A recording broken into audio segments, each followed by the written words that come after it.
girdėjome Evangeliją užrašytą evangelisto Jono.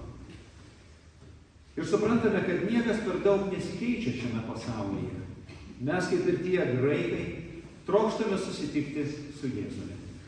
Šis troškimas daugeliui kyla dėl siekio rasti prasmę gyvenime, ieškant atsakymų į gyvenimo esminius klausimus, norint pasijusti dvasiškai praturtintais.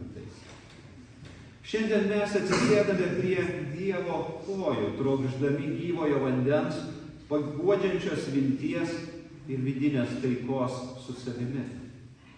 Evangelijos pagal Joną 12 skyrius mums pateikia neįkainojamą tiesą apie į pasaulį atėjusio Dievo sūnaus misiją.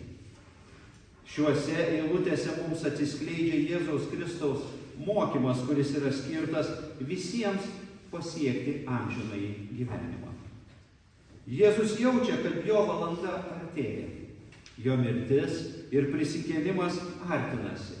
Ir jis pradeda aiškiai kalbėti apie savo misiją be palyginimų, aiškiai ir tiesiai. Išgirdęs apie graikų norą jį pamatyti, Jėzus pasirodo ne tik kaip Izraelio tautos gelbėtojas, bet ir kaip viso pasaulio atpirkėjas. Taigi, ką mes šiandien iš šio teksto galime išmokti? Pirmiausia, kad tie, kurie norėjo sutikti Jėzų, buvo graikai, o tiksliau pagonys. Tai simbolizuoja pasaulio, ne tik žydų norą pažinti Jėzaus mokymą ir išganančią viltį. Tai primena mums, kad Jėzaus mokymas ir jo išganimas nėra skirtas tik tam tikrai tautai ar kultūrai, bet visai žmonijai. Mes turime suprasti, kad Dievo meilė yra skirta ne tik mums, bet ir tiems, aniems, kurie dar klaidžioja kažkur tamsybėse.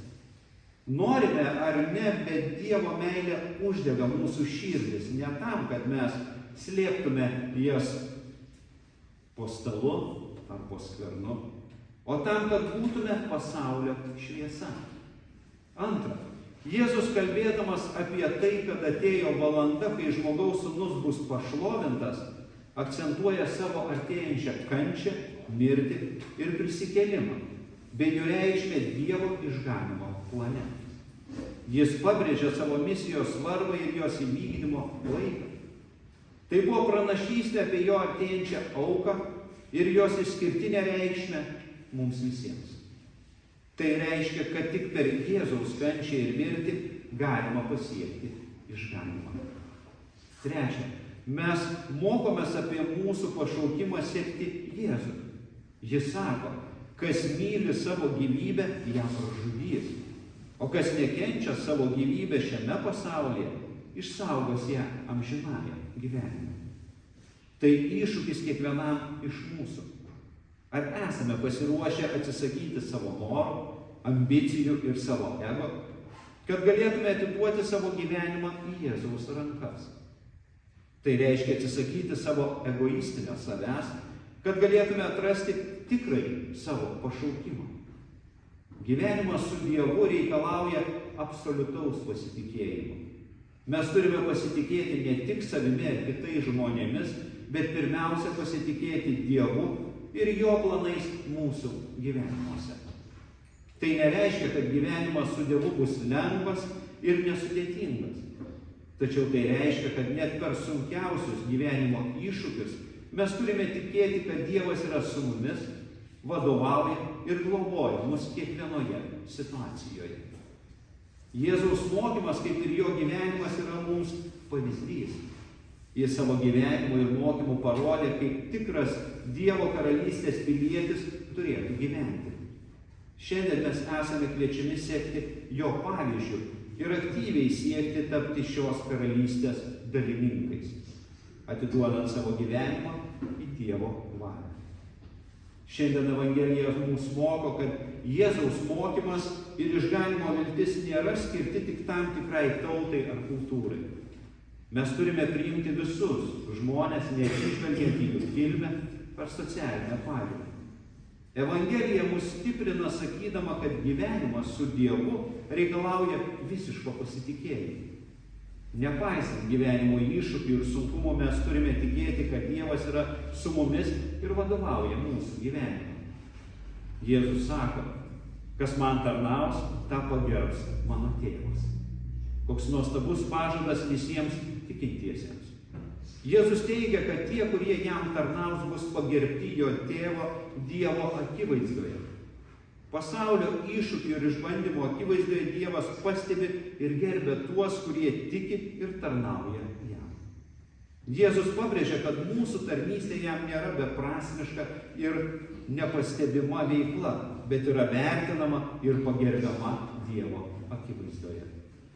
Taigi Jėzaus žodžiai skatina mus tarnauti Dievui su tikėjimu ir pasitikėjimu, žinant, kad mūsų pastangos nebus veltui, bet bus pastebėtos ir pagerbtos danguje.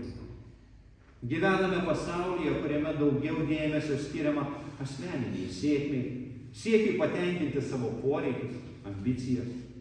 Tačiau ši Jėzaus žinia primena, kad tikrasis gyvenimo prasmės ir sėkmės pagrindas yra tarnystė kitiems ir atsidavimas aukštesniam tikslui. Šiandieniniai iššūkiai susiję su materializmu, egoizmu ir saviverte. Kartais gali atitraukti mus nuo vertingų dalykų, tokių kaip dvasinės vertybės ir tarnystė kitiems. Tačiau Jėzus skatina mus pažvelgti į gyvenimą kitaip. Pažvelgti į tai kaip į galimybę tarnauti ir padėti kitiems, ne tik siekiant asmeninės sėkmės, bet ir kaip būdą padaryti įtaką pasauliui. Taigi ši Jėzaus žinia skatina mus ne tik siekti asmeninės sėkmės, bet ir ieškoti būdų, kaip daryti įtaką pasauliui per tarnystę, per gailestingumą, per meilę, per atsidavimą. Tai yra kelias link geresnio ir tikresnio gyvenimo, kuriame kiekvienas žmogus yra vertinamas ir palaikomas, mylimas ir paguodžiamas. Tapkime pavyzdžiu kitiems. Rodykime Dievo meilę, gailestingumą ir atsidavimą visų savo gyvenimų.